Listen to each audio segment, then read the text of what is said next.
This Loyola. Thank you for joining the podcast. I'm excited to have you. Thank you. I'm excited to be here. I'm very interested in your life story and ইসলামের দিকে আপনার জার্নিটা বলুন। So to Islam, I actually found Islam years after I was in the military. আমি already তখন মিলিটারিতে যোগ দিয়েছি। আমি মিলিটারিতে যোগ দিয়েছিলাম 2009 সালে, আর তারপর আমি ইসলামের খোঁজ করতে শুরু করি 2015 সালে। এখন আমাকে 2বার আফগানিস্তানে মোতায়েন করা হয়েছিল। তো সেই সময় আমি অলরেডি মুসলিমদের সাক্ষাৎ পেয়েছিলাম যারা ছিল আফগানিস্তানের। তারা ছিলেন দারুণ মানুষ। এখানেই আমার এক প্রকার দৃষ্টিভঙ্গি পাল্টে গিয়েছিল ইসলাম আর মুসলিমরা কেমন সেই সম্পর্কে। যদিও আমি সেই সময় ইসলামের ব্যাপারে আগ্রহী ছিলাম না বা অন্য কোনো ধর্মের খোঁজও করছিলাম না। বিষয়টা এমন ছিল যে জাস্ট মুসলিমরা সেরকম নয় যেরকমটা মিডিয়া, নিউজ, হলিউড চিত্রিত করে। দে আর জাস্ট অ্যাবসলিউটলি নর্মাল পিপল। তারাও প্রচেষ্টা করে সচ্ছলভাবে জীবনযাপন করতে আমাদেরই মতো। কিন্তু 2015 সাল পর্যন্ত ইসলামের ব্যাপারে আমার কোনো আগ্রহই ছিল না। মিলিটারিতে একজন ভাই ছিলেন, তিনি এখন আর মিলিটারিতে নেই। আমি জানতাম তিনি একজন মুসলিম, আর তার সম্বন্ধে আমি যেটুকু জানতাম তা ছিল যে তিনি পোর্ক খান না। আর তখন আক্ষরিক অর্থেই আমার ইসলামিক নলেজ এতদূর পর্যন্ত বিস্তৃত ছিল। কিন্তু 2015 সালে যখন ইলেকশন শুরু হলো, কি ঘটলো জানেন? আপনি যদি স্মরণ করেন, এই সময় প্রচুর নেগেটিভ কথা প্রচার হচ্ছিল ইসলাম আর মুসলিমদের ব্যাপারে। অনলাইনে প্রচার করা হচ্ছিল যে মুসলিমরা সত্যি খুবই খারাপ মানুষ। আর আমি ছিলাম সেই ধরনের মানুষ, আমি সবসময় মানুষের পক্ষ নিয়ে দাঁড়াতে ভালোবাসতাম। সব ধরনের মানুষের জন্য, যদি কেউ হতো নিপীড়িত সমাজের দ্বারা বা অন্য কোনো গ্রুপের দ্বারা, আমি সবসময় তাদের পক্ষ নিতে প্রস্তুত থাকতাম। আর আমি ছিলাম সবসময় এই প্রকৃতির মানুষ।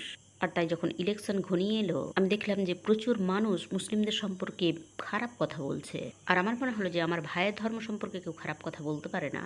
কিন্তু বিষয়টা ছিল অন্য, যে আমাকে মানুষের কাছে পৌঁছাতে হতো বাস্তবটা নিয়ে। তাই আমি ইসলাম নিয়ে রিসার্চ শুরু করলাম। আমি চাইছিলাম এদের বিরুদ্ধে অনলাইনে লড়াই করতে, কিন্তু তা বাস্তব জ্ঞান দিয়ে। আমি চাইছিলাম না শুধুমাত্র আবেগ দিয়ে কাজ করতে, আমি আসতে চাইছিলাম বাস্তবিক জ্ঞান নিয়ে। আর তাই আমি কোরআন অধ্যয়ন শুরু করলাম। আমি পড়তে লাগলাম, আর অবশেষে আমি তখন ছিলাম নেব্রাস্কায়। আর সেখানে আমি পেলাম এক খোলা আমন্ত্রণ একটা মসজিদে। আর আমি সেখানে গেলাম, আর সেই পর্যায়ে আমি সত্যি খুবই আগ্রহী হয়ে পড়েছিলাম। কিন্তু তখনও আমার ছিল প্রচুর প্রশ্ন, আর যদিও আমার ছিল সত্যি বোকা বোকা প্রশ্ন। আর আমি যখন সেখানে গেলাম, তারা তাদের প্রেজেন্টেশন দিল, আর সেখানে প্রত্যেকেই ছিল সত্যি দারুণ মানুষ। আর প্রোগ্রামের শেষে তারা বললেন, ওকে, কারোর কি কোনো প্রশ্ন আছে? আর সাথে সাথে আমি আমার হাত তুললাম, আর আমি জিজ্ঞাসা করলাম, কেন নেই মহিলাদের সেই উত্তরাধিকারের অনুমতি যা পুরুষদের আছে? আর আপনাদেরকে কেন সন্ত্রাসবাদের সঙ্গে যুক্ত করা হয়? এই ধরনের ভিন্ন ভিন্ন প্রশ্ন। আমি জাস্ট তাদের কাছে গিয়েছিলাম। আমি জানি না, আমার যেন মনে হচ্ছিল যে আমার এই উত্তরগুলো প্রয়োজন জানার। আজকে যখন আমি পিছনের দিকে তাকাই, তখন আমার মনে হয় যে তখন আমি নিশ্চিত হতে চাইছিলাম। তারাও চেষ্টা করছিলেন, তারা বুঝে গিয়েছিলেন আমি কে, আর নিশ্চিত করতে চাইছিলেন যে আমি যেন সন্তুষ্ট হই যা কিছুই আমি শুনেছি তার দ্বারা। আর সত্যি আমি সন্তুষ্ট হয়েছিলাম যে আমি শুনছিলাম তার দ্বারা। আর আমার সমস্ত প্রশ্নের শেষে আমার মনে হলো যে আমার আর একটা মাত্র প্রশ্ন করা উচিত। তো যে ব্যক্তিটি প্রেজেন্টেশন দিচ্ছিলেন, আমি তাকে জিজ্ঞাসা করলাম যে আপনারা কেন পোর্ক খান না? আর তিনি বললেন, এ কারণে যে গড বলেছেন। আর আমি বড় হয়েছিলাম ক্যাথলিক চার্চকে কেন্দ্র করে। আমি চার্চে যেতাম কারণ আমি চাইতাম চার্চে যেতে। আসলে আমি ছিলাম না সেরকম টিপিক্যাল মেক্সিকান গার্ল যাকে তার মম বা গ্র্যান্ডমাদার জোর করতো চার্চে যাওয়ার জন্য। আক্ষরিক অর্থেই আমি আমার বোনের সঙ্গে চার্চ যেতাম কারণ আমি চাইতাম যেতে। তারপর আমরা যখন ধীরে ধীরে বড় হতে লাগলাম, আমরা আরও ইনভলভ হয়ে গেলাম চার্চের সঙ্গে। মঙ্গলবার, বৃহস্পতিবার, শনিবার সব সময় আমরা চার্চে চলে যেতাম। কিন্তু যখন আমি বড় হয়ে গেলাম আর প্রশ্ন করতে শুরু করলাম, তার উত্তর সবসময় আমি যা পেতাম তা হলো যে বিশ্বাস রাখুন, শুধুমাত্র এই কারণে যে গড বলেছেন। তো এটাই ছিল কারণ আমাকে ক্যাথলিক চার্চ থেকে দূরে ঠেলে দেওয়ার। So back to the story. যখন তারা আমাকে বললেন যে গড বলেছেন, তাই এটা জাস্ট আমাকে ফিরিয়ে নিয়ে গেল আমার সেই গোটা ক্যাথলিক জীবনে। আর আমার মনে হলো যেন হয়তোবা এরাও সেই একই রকম। তাই আমি বিষয়টাকে ছেড়ে দিলাম। আর যখন সব কিছু শেষ হয়ে গেল, আমি নিজেই নিজেকে বললাম, যেন তুমি অনেক গোলাবারুদ সঞ্চয় করে ফেলেছো লড়াই করার জন্য। কিন্তু আমার মনে হচ্ছিল, জানেন, আমি জানি যে আমি এটাই চাইছিলাম, কিন্তু এই প্রশ্নটা সত্যি আমাকে পিছিয়ে দিল। আমি বললাম, ঠিক আছে, দ্যাটস ফাইন। আমি ভালোবাসি মুসলিম মানুষদের, জানেন, অনুষ্ঠানটা খুব ভালো ছিল, এটা খুবই ইনফরমেটিভ। আমি বেরিয়ে যাচ্ছিলাম। আমি যে কারণে এখানে এসেছিলাম সেটা আমি পেয়ে গিয়েছিলাম। কিন্তু আমি বেরিয়ে যাওয়ার আগে সেখানকার একজন বোন তিনি আমার কাছে এলেন। আর তিনি আমাকে জিজ্ঞাসা করলেন, আপনি কি সেই জন যে জিজ্ঞাসা করলো যে আমরা পোর্ক খাই কেন? আর আমি বললাম, হ্যাঁ আমি।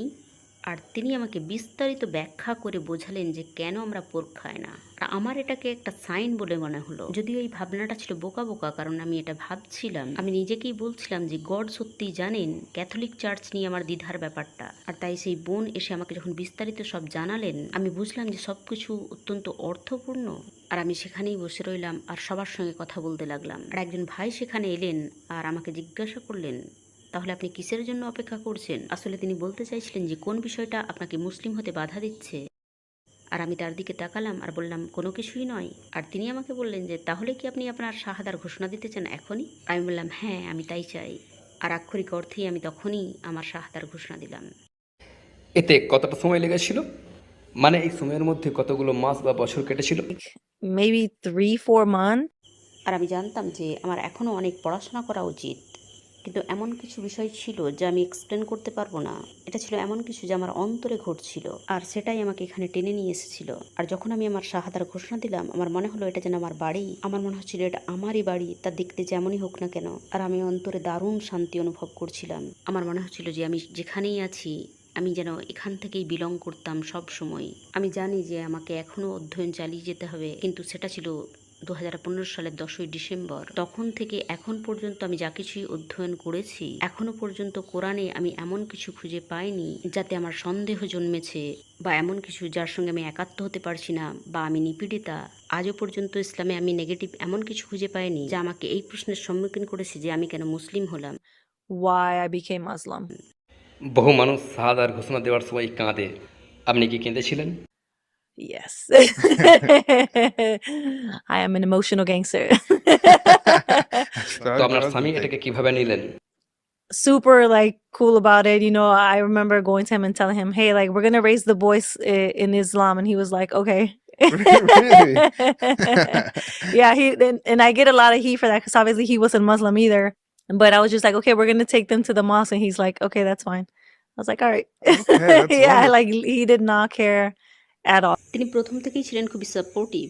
প্রথমে আমি আর আমার সন্তানেরা মুসলিম হই, আর এখন তিনিও মুসলিম, কিন্তু শুরুর দিক থেকেই তিনি ছিলেন খুবই সাপোর্টিভ। এমনকি হিজাব পরা নিয়ে যখন আমার দ্বিধাদ্বন্দ্ব চলছিল, বিশেষ করে হিজাব পরে জবে যাওয়ার ক্ষেত্রে, এ বিষয়ে তিনি আমাকে অনেক সহযোগিতা করেছিলেন। আমি জানি যে এটা খুবই ব্যতিক্রম, বিশেষ করে একজন নন মুসলিম হাজব্যান্ডের কাছ থেকে, কিন্তু সত্যিই তিনি আমাকে সাপোর্ট করেছিলেন।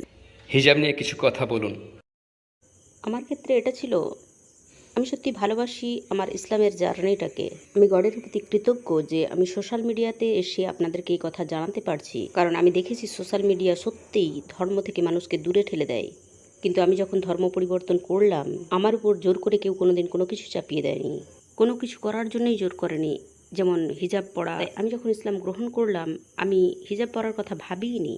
আমি জাস্ট নিজের মতো করে ধর্ম পালন করছিলাম এবং নিজের মতো করে ইসলামে নিজের স্থান তৈরি করছিলাম। তাই আমি 2015 সালে ইসলাম গ্রহণ করলেও আমি হিজাব পরা শুরু করেছি, ফুল টাইম, আমার মনে হয় 2018 সালের জুনে। এটা ছিল এমন যে এই সময় আমার মনে হয়েছিল যে আমি এবার প্রস্তুত। আমার মনে হচ্ছিল যে সত্যি আমি এটা এবার পড়তে ইচ্ছুক। আমি আগেও এটা পড়ার চেষ্টা করেছি এখানে সেখানে, জানেন, এমনকি আমি যখন জিমে যেতাম তখনও আমি সবসময় প্যান্ট শার্ট পরতাম। তারপর আমি শুরু করলাম লং স্লিভ শার্ট পরতে, তারপর হাইনেক লং স্লিভ শার্টসগুলো। একটু একটু করে আমি এগিয়ে যাচ্ছিলাম আমার এই হিজাবের জার্নিতে। আমি জানি বহু মুসলিম মহিলা আমার মতো এতটা স্পেস পায়নি। যেমনটা আমি আপনাদের বললাম যে আমাকে কেউই জোর করেনি, সম্ভবত এ কারণেই যে আমার ফ্যামিলি মুসলিম ছিল না, আমি ছিলাম আমার পরিবারের প্রথমজন। তাই আমি এটা নিজের মতো করে ধীরে ধীরে আয়ত্ত করেছিলাম। আর আমি বললাম যে আমার হাজব্যান্ড ছিলেন অকল্পনীয় সাপোর্টিভ। আমি যখন এটা নিয়ে দ্বিধা করছিলাম, তখন তিনি আমাকে বলেছিলেন যে তুমি তাই করো যা তোমার জন্য উত্তম। আর তিনি বলেছিলেন তুমি যা করবে তাতে যদি তুমি সবার সম্মতি চাও, তাহলে তুমি তা করতেই পারবে না যা তোমার অন্তর চাই। আসলে তিনি ছিলেন আমার সবচেয়ে বড় অনুপ্রেরণা, ফুল টাইম হিজাব পরাই। SubhanAllah. Mhm. That's amazing. Now that you converted to Islam and you wanting, inshallah, for your husband to one day convert, and what the community was telling you and So how you dealt with that. ব্যক্তিগতভাবে আমাকে কেউই কোনো negative কথা বলেনি, যদিও এটা ছিল আমার ধর্মীয় বিষয়। আমার হাজব্যান্ড তখন মুসলিম ছিলেন না, আর আমি তখনও জব করছিলাম। সম্ভবত এই ধরনের সিচুয়েশন ছিল আমার সঙ্গে কেউ ঝামেলা পাকাবে, তবে কেউই আমার মুখের উপর কোনো কথা বলেনি। আর আমার হাজব্যান্ডের বিষয়টি যে আমার হাজব্যান্ড বিশ্বাস আনবেন কি আনবেন না, আমি এক প্রকার আমার মনকে প্রস্তুত করে রেখেছিলাম যে তিনি কখনোই ইসলাম গ্রহণ করবেন না। সত্যি কথা বলতে কি আমার দূরতম কল্পনাতেও ছিল না যে তিনি ইসলাম গ্রহণ করবেন। তিনি আসলে কে ছিলেন?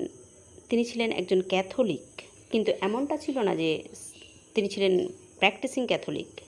প্র্যাকটিসিং বলতে আমি কথা বলতে চাইছি না যে দিনে 24 ঘন্টায় তিনি চার্চে থাকবেন। আমিও ক্যাথলিক ছিলাম, তাই আমি জানতাম যে আমিও যেমন প্র্যাকটিসিং ক্যাথলিক ছিলাম না, তিনিও আমার মতোই ছিলেন। তাই আমি এক প্রকার নিজের মনকে প্রস্তুত করে রেখেছিলাম যে তিনি কখনোই হয়তোবা ইসলাম গ্রহণ করবেন না।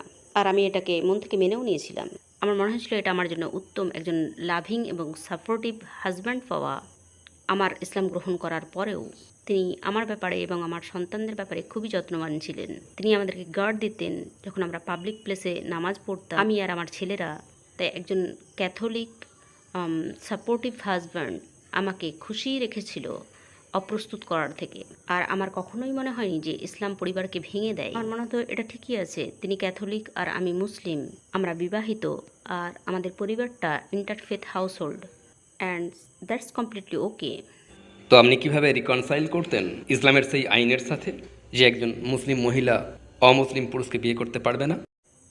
আমার কমন সেন্স আর যা কিছু কোরআনে আছে, আমার মনে হয়নি যে এখানে এমন কিছু আছে যা একটা পরিবারকে ভেঙে দিতে পারে। যদি আমি আমার হাজব্যান্ডকে ডিভোর্স দিয়ে দিতাম, যদিও তিনি ছিলেন খুবই সাপোর্টিভ, যেমনটা আমি আগেই বলেছি, এমনকি তিনি আমার ছেলেদের নিয়ে মসজিদের মেল সেকশনে যেতেন, যদিও তিনি ছিলেন নন মুসলিম। তাই আমার মনে হয় যে আমার কমন সেন্স এবং আমি যা কিছুই পড়েছিলাম কোরআনে আর যা কিছুই আমি অধ্যয়ন করেছিলাম এই ব্যাপারে, তার মাধ্যমে আমার এটা অর্থপূর্ণ মনে হয়নি যে আমাদের ধর্ম ইসলাম আর আমাদের করুণাময় গড চাইতেন যে আমি আমার হাজব্যান্ডকে ডিভোর্স দিয়ে দিই। আর আমার মনে হতো যে আমি আমার ধর্ম থেকে তাকে এই তথ্য দিতে পারি না যে আমার ওয়াইফ ইসলাম গ্রহণ করেছে আর তাই সে ডিভোর্স দিয়ে দিয়েছে আমাকে বিনা কারণেই। যদিও আমি পুরোপুরি রূপে সাপোর্ট করি তাকে এবং আমার সন্তানদের, আর আমার ছেলেরাই বা কী ভাবতো আমার মম আমার ড্যাডকে ত্যাগ করলেন শুধুমাত্র ইসলাম গ্রহণ করেছে বলে, এটা আমার কাছে অর্থপূর্ণ মনে হয়নি ইভেন ইসলামিকলি। আমি জানি যে মুসলিম মহিলারা নন মুসলিমকে বিবাহ করতে পারে না, কিন্তু আমি আরও বিশ্বাস করি যে এটা কেস বাই কেস বেসিস। এছাড়াও আমি যোগাযোগ করেছিলাম বিভিন্ন মুফতি এবং স্কলারদের সঙ্গে, তারা কখনোই আমাকে এরকম উপদেশ দেননি যে আমি আমার লাভিং আর সাপোর্টিভ হাজব্যান্ডকে ডিভোর্স দিয়ে দিই। জানেন কেউ আমাদের কথা বলেনি। Yeah, because that's a little. I'm glad you ended it with that, because a lot of people I get worried when they say common sense, because it's like, well, sometimes the shaitan comes into your sense, right? Sometimes the devil comes in. But Absolutely. you took advice from imams. Right. And that, I feel like that's very different than like a single Muslim woman choosing to marry a non-Muslim man. Like I said, That's there's a very case by different. case basis. Yeah. So to me, I'm like, it doesn't make sense. It's a night and day difference Yes, between exactly, the two. exactly. So you took you sought counsel in that Mhm. time period. Mhm. Okay, I see what you mean. So that now we actually have our first born Muslim baby boy. Oh, Alhamdulillah. Yeah. alhamdulillah, alhamdulillah. ওনার বিষয়ে আমাদেরকে কিছু বলুন। আমি যদি তাকে এখানে আনতে পারতাম, উনি তো পাশে বসেই রয়েছেন। Bring him on, bring him on. But tell me, তো আমাদেরকে কিছু বলুন, তিনি কিভাবে ইসলাম গ্রহণ করলেন আপনার প্রায় 5 বছর পর? For about 4 years later. okay. তো ফাইনালি কিসে তিনি কনভিন্সড হয়েছিলেন? আমার মনে হয় যে এই বিষয়টা তিনি বললেই খুব ভালো হয়, কিন্তু একথা আমি বলতেই পারি যে সেই মুহূর্তে তিনি আমাকে কি বলেছিলেন। আসলে বিষয়টা ছিল যে আমরা সেদিন মসজিদে যাচ্ছিলাম, আর তিনি আমাদের বললেন যে আমিও মসজিদে যেতে চাই, আর সেটা ছিল শুক্রবার। আর জানেন আমরা অবশ্যই বললাম যে অবশ্যই চলো। আর অবভিয়াসলি আমরা ফ্রাইডেতে একসঙ্গে মসজিদে যেতাম, এটা খুবই রেয়ার ছিল, কারণ আমি থাকতাম আমার জবে, ছেলেরা থাকতো স্কুলে। এমনকি আমার এটাও মনে নেই যে কেন আমরা সেদিন সবাই বাড়িতে ছিলাম, তবে অবশ্যই এটা ছিল একটা ভালো কারণ।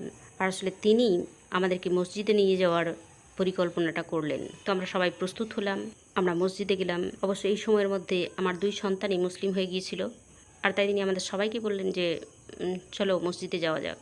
আমরা বললাম অবশ্যই যাওয়া যাক। তো মসজিদের ইমাম সেদিন আসলে যে খুতবা দিচ্ছিলেন যে কিভাবে আমরা ধীরে ধীরে পদক্ষেপ নিয়ে ইসলামের ফাউন্ডেশন তৈরি করব, এক উম্মা হিসাবে, এক কমিউনিটি হিসাবে। আমরা কাউকে পয়েন্টিং করব না তার হিজাব না পরা নিয়ে, তার আরবিতে কথা বলা না নিয়ে। এই সমস্ত কিছু ইসলামের ভিত্তি নয়, এগুলো আমাদের ইসলামের 5টি স্তম্ভের মধ্যে কোনোটিই নয়। তাই তিনি মূলত ফোকাস করছিলেন ইসলামের ভিত্তি তৈরি করায়। একজন গুনাহগার মুসলিম অনেক ভালো একজন নন মুসলিম হওয়া থেকে। আর তিনি বলছিলেন যে গুনহা করুন আর আবার তওবা করুন আর প্রচেষ্টা করুন আরও উত্তম মুসলিম হওয়ার। এটা ভাবার থেকে যে আমি যথেষ্ট ভালো নই, অতএব আমি মুসলিমই হব না। একজন মুসলিম হিসেবে আমরা একেবারেই যথেষ্ট ভালো হয়ে যাব, এটা কখনোই সম্ভব নয়। আমরা কখনোই পারফেকশন পয়েন্টে পৌঁছাতে পারবো না। বিশেষ করে তিনি বলছিলেন যে আপনি যদি কনভার্ট হন তো ছোট ছোট পদক্ষেপ, আপনি ধীরে ধীরে খারাপ অভ্যাসগুলো ত্যাগ করুন। তিনি আমাদেরকে স্মরণ করে দিচ্ছিলেন যে ইসলাম কিভাবে সময় নিয়েছিল 23 বছর, আর এটা ছিল 2টি অধ্যায়ে বিভক্ত। প্রথম অধ্যায়ে মানুষ ইসলামকে ভালোবেসে তা গ্রহণ করছিল, আর দ্বিতীয় অধ্যায়ে শুরু হয়েছিল ইসলামিক শাসন। আর এই সময়কার মানুষরাই ছিলেন সর্বোত্তম মানুষ, যারা রসুল সাল্লাল্লাহু আলাইহি ওয়াসাল্লামের সাহাবী ছিলেন। আর সেই অর্থে আমাদেরকে কল্পনা করুন আমরা হয়ে যাই খুবই জাজমেন্টাল, অথচ আমাদের রসুল সাল্লাল্লাহু আলাইহি ওয়াসাল্লাম তিনি এমন ছিলেন না। তাই আমরা সত্যিই ইসলামের সৌন্দর্যটাকে সেইভাবে বুঝতে পারি না। আর যখন খুতবা শেষ হলো, আমি অপেক্ষা করছিলাম আমার ছেলেদের জন্য। ছেলেরা অন্য সাইডে ছিল তাদের আসার জন্য, আর তারা বেরিয়ে এলো। আর আমার জাস্ট মনে আছে আমার হাজব্যান্ড বললেন যে আমি মুসলিম হতে চাই। আর সত্যিই আমি বিস্মিত হয়ে গেলাম। আমি বললাম হোয়াট? যেমনটা আমি বলেছিলাম যে সুদূর কল্পনাতেও আমার ছিল না যে তিনি ইসলাম গ্রহণ করবেন, লাইক নেভার এভার। তাই যখন তিনি বললেন আমার এখনও মনে আছে, আমি ইমোশনাল হয়ে যাচ্ছি। আমার মনে আছে জানেন, আমি বললাম ওকে, আমি বললাম ইমামের সঙ্গে কথা বলা দরকার। তাই আমরা ফিরে গেলাম আর ইমামের সঙ্গে কথা বললাম। আর তিনি বললেন ঠিক আছে, আপনি এখনই আপনার শাহাদার ঘোষণা দিন। তাই তিনি বেশ কয়েকজন মানুষকে জড়ো করলেন সাক্ষীর জন্য, আর তিনি শাহাদার ঘোষণা দিলেন আমার ছেলেদের সামনে, আমার সামনে। আমার মনে হয় কেউই আসলে একমাত্র রিভার্টরাই এটা বুঝতে পারবেন কতটা প্রভাবশালী, কতটা সুন্দর এটা হয়। যখন আমি ইসলাম গ্রহণ করেছিলাম সেটা ছিল আমার জীবনের সর্বোত্তম দিনগুলির মধ্যে একটা।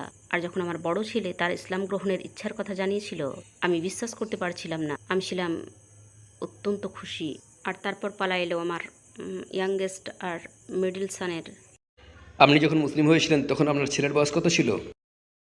তখন তার বয়স ছিল 9 বছর। I can't math. So you let him choose to become Muslim? Yes. Yep. Interesting. Absolutely. হ্যাঁ, আমি এটা করেছিলাম।